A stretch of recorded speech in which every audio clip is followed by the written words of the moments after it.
قال لك خلاص بارك الله فيما رزق، واللي فاضلين يلعبوا الماتش الفاصل.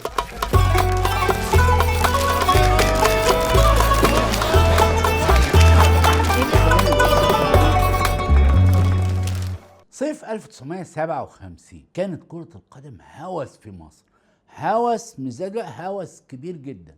ومش في مصر بس، العالم كله كان مجنون كرة في ذلك الوقت. حضرتك تعرف انه بعد الحرب العالمية الثانية، الحرب العالمية الثانية في اثناءها في اواخر الثلاثينات وقسط كبير من الاربعينيات ما كانش في نشاط كرة، حتى كاس العالم نفسه ما تلعبش، حرب عالمية يعني. ثم وضعت الحرب اوزارها وعاد الناس رويدا لحياتهم اليومية، فكان المستطيل الأخضر فرصة كبيرة لتنفيس الغضب ونقل الحروب اللي كانت موجودة والناس اللي بتقطع في بعض تبقى في الملعب. كما انه خلال فترة الخمسينات دي كان معدل التهديف في كرة القدم هو الأعلى في التاريخ، يعني 5-2 و4-3 و6-0 و7، دي نتائج اعتيادية ومنتشرة. حتى في كأس العالم نفسه كان ارقام، يعني ماتشات 7-5 وحاجات كده. يعني في هذا الزخم الكروي الحادث في صيف 57 كان في تفكيرات، هو انه ازاي نستغل الكوره في الحاجات كتير من السياسه. يعني كان الدوري 14 نادي، وكانت اللائحه بتقول انه يهبط نادي ويصعد نادي. وكان في نهايه الدور الاول نادي المنصوره هو المتزيل، وهو شكله يعني هو اللي هيركب الزحليقه. وكان في عبد اللطيف البغدادي،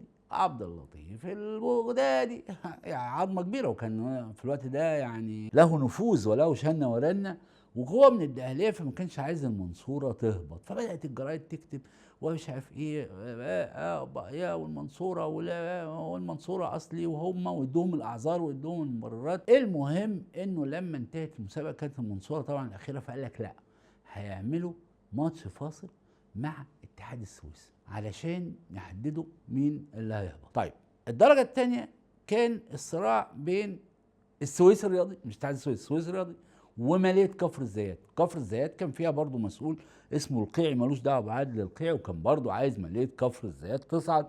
وبالمصادفه انه الاثنين بيحاربوا السويسه، فكان الموضوع له ابعاد شويه اقليميه. فقال لك خلاص دول كمان يلعبوا ماتش فاصل تحت على مين يصعد. المنصوره اتغلبت من اتحاد السويس، وماليه كفر الزيات اتغلبت من السويس الرياضي. لا نلعب ماتش تاني، لعبوا ماتش تاني، برضو النتيجه مش حاسمه. طب نلعب ماتش تالت، لعبوا تالت ماتشات فاصل. يعني المنصوره لعبت اتحاد السويس 3 ماتشات، والسويس الرياضي لعب ماليه كفر الزيات 3 ماتشات، والنتيجه ما بتتغيرش. السويسه غلبوا الفلاحين. قال لك لا احنا الكلام ده مش هينفع، احنا نلغي الهبوط خالص ونلعب دوري من 16 نادي، ويبقى كله موجود يا معلم، اسماعيلي ومصري واتحاد بورسعيد، زي كفر، زي غربيه، محله، طنطا، كله هيبقى موجود، منصوره طبعا، كله. هل انت عندك قدره انك تنظم دوري 16 نادي؟ اذا كان دلوقتي موحولين في 18 و16 ما عندهاش. طب نعمل ايه؟ قال لك نعمله مجموعتين، مجموعه فيها 8 ومجموعه فيها 8، وقعدوا يفتكسوا كده ايه اجراءات وحاجات مش مفهومه علشان يظبطوا نتيجه المسابقه. بعد جوله جولتين 3 اكتشفوا انه الحكايه دي بايخه قوي، وانه دوري المجموعتين ده سخيف جدا، لانه الاهلي في مجموعه والزمالك في مجموعه وما بيتقابلوش. وبعدين يعني الموضوع بارد جدا ومفيش اقبال. هم كانوا عاملين لوائح انه يعملوه مرتبط مع دوري القاهره ولا دوري المناطق، وده طبعا فشل برضو.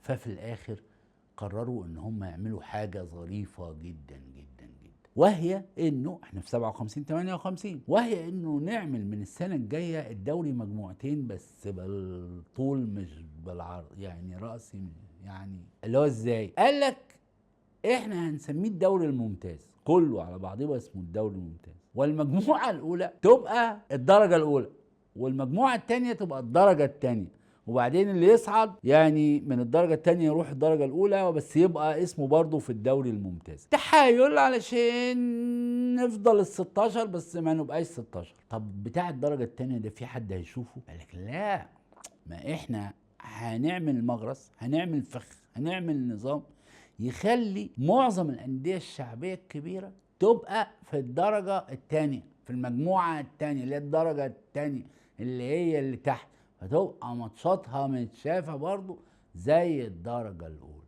وده استلزم إن إحنا ندخل الهردبيس اللي أنا هكلم حضرتك عنه دلوقتي. إحنا 16 نادي 8 و8 عايزين نعمل درجتين ويعني يبقوا متشافين، فقال لك هنعمل الدرجة الأولى 10 والتانية 10.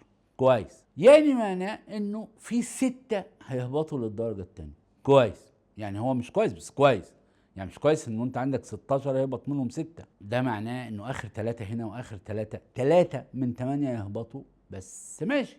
قال لك لا، ما احنا مش هنعمل كده، اللي هيهبط الاخير من كل مجموعه، بعدين الخامس عشان يبقى في فرصه اكتر لانه في فرق كبيره تهبط، الخامس والسادس والسابع من كل مجموعه هيلعبوا بعض. يعني الخامس والسادس والسابع من المجموعه الاولى يلاعب الخامس والسادس والسابع من المجموعه الثانيه في دوري من ال6 دول عشان يهبط منهم 4 جنب الاخير من كل مجموعه. فهمت حاجه؟ ما فهمتش، مش مهم. المهم انه احنا هيبقى عندنا دوري بعد ما الدوري يخلص لتحديد الفرق الهابطه. ماشي، دي السنه اللي هبط فيها الاسماعيلي، لانه طبعا بس ده ملوش علاقه بالهردبيس اللي انا بقوله. الاسماعيلي كان عنده فرقه كويسه، ولكن شفطتهم كلهم القناه. مش الاهلي هو اللي بيفرغ الاسماعيلي من لعيبته، كلهم راحوا القناه لانه هيئه قناه السويس كان معاها فلوس.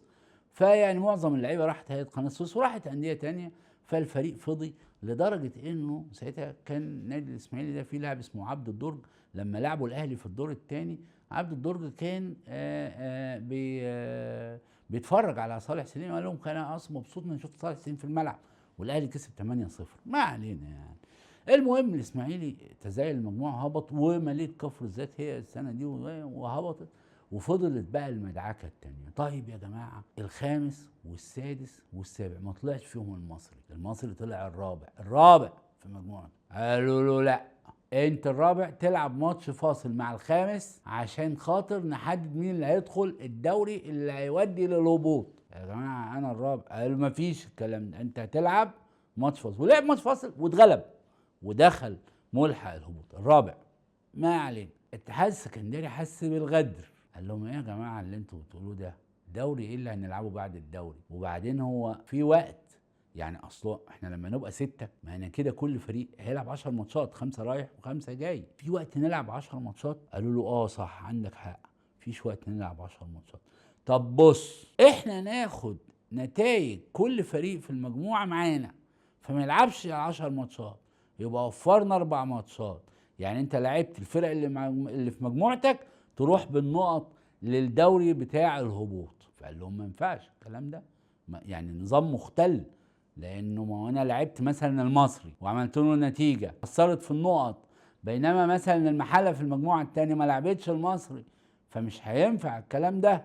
قالوا له لا هو كده يا جماعه مش هينفع. قالوا له هو كده، واذا اعترضت تاني نعتبرك هابط. قال لهم انا معترض. قالوا له انت هابط. طيب اوكي الاتحاد هبط كمان مع الاسماعيلي. طب هنعمل ايه؟ قال لك خلاص بارك الله فيما رزق، واللي فاضلين يلعبوا الماتش الفاصل ده. قعدنا نلعب رايح ايه المصري يلعب السويس، مش عارف ايه المحله بتلعب المنصوره، تريبينج فين، لحد ما حد انتبه قال يا جماعه تصدقوا الاتحاد السكندري طلع عنده حق، ده النظام ده مش هينفع. واذا كان مش هينفع ايراد بعد ما انسحب الاتحاد مش هينفع 24.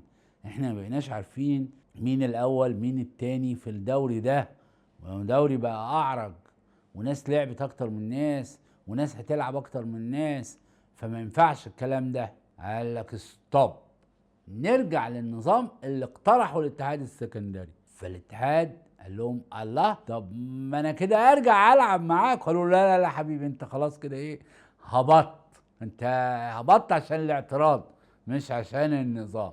وتقرر انه يستمر الاتحاد السكندري هابطا. انما اللي فضلوا دول ما بقوش عارفين كوعهم من بوعهم، ما حدش عارف هو انا لعبت قد ايه مع مين وفاضل لي ايه مع مين. قام السويس الراضي مزمزق وقال والله يا جماعه انتوا شكلكم ايه مش جد في الموضوع ده، فيعني هو الحكايه ايه ان انا اهبط، خلاص انا هابط.